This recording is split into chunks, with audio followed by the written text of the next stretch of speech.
Welcome, travelers, to my realm of nightmares. Allow me to be your personal assistant.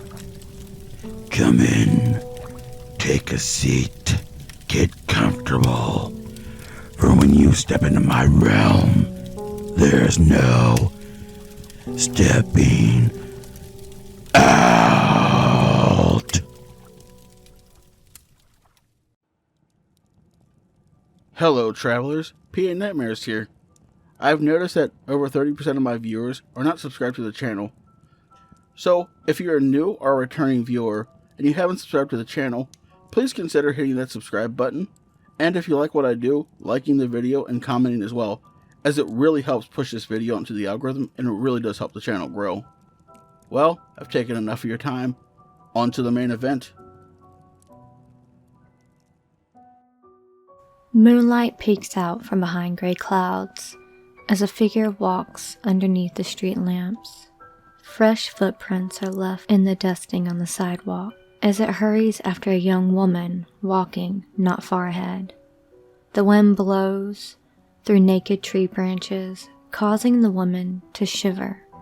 She wraps her coat tighter around her torso as she quickens her pace.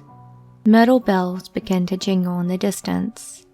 The figure hides behind a tree when the woman glances over her shoulder to make sure that she isn't being followed. The figure steps out from behind the tree as the woman continues to walk down the sidewalk.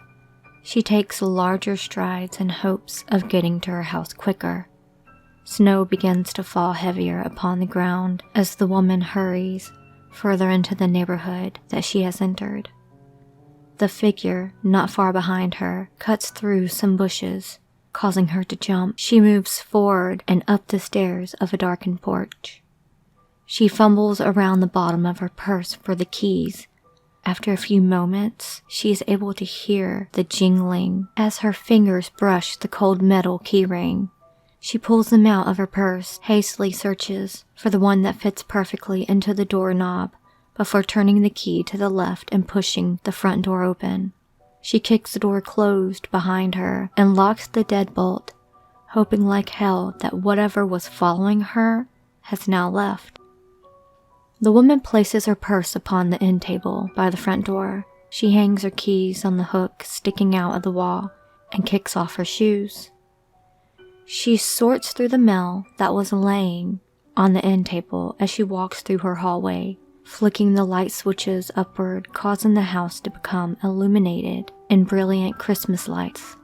The fireplace was already on, which is strange because she remembers turning it off before she left earlier in the evening.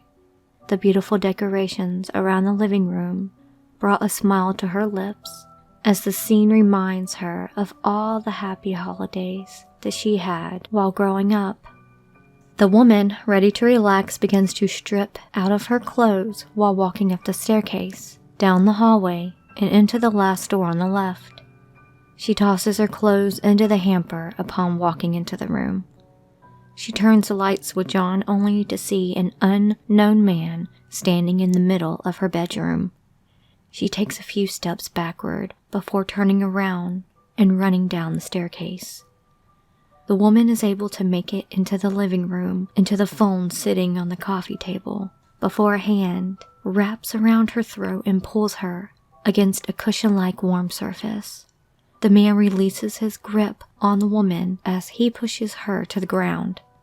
The man kneels down whilst taking a knife out of his back pocket of his jeans.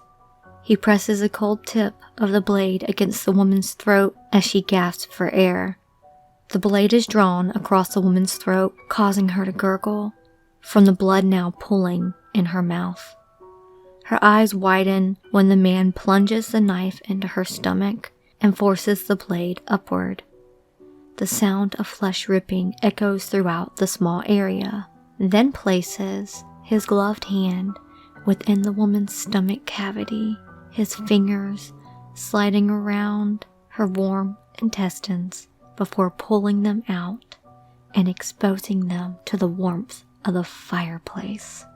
The man drops the bloody mess upon the ground beside the woman's body and licks the liquid off of his hand before leaning down and sticking his face within the woman's innards, his teeth clamped down on the intestines, tearing a piece off while sadistically smiling to himself. The woman's body lay there, her eyes staring up at the ceiling as the burning wood within the fireplace crackles among the sound of the chewing. The silhouette of the man dances on the walls of the living room as the neighbor from across the street stares into the window with the expression of pure terror plastered to her face. The man lifts his head up, his eyes wide from the euphoric rush he is feeling coursing through his body. The man lifts his head up. This will last me until next Christmas. The man laughs.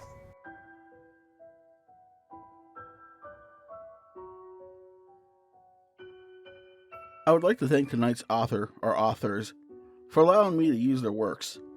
If you enjoyed this, the authors' links will be in the description below. Please check them out and let them know PA sent you.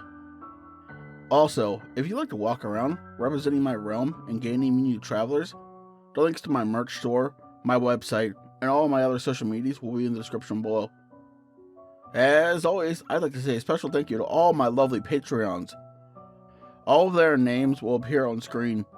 I'll make sure to put all their links in the description below so you guys can check them out as well if you'd like. But as always, travelers, once you step into my realm, there's no stepping out.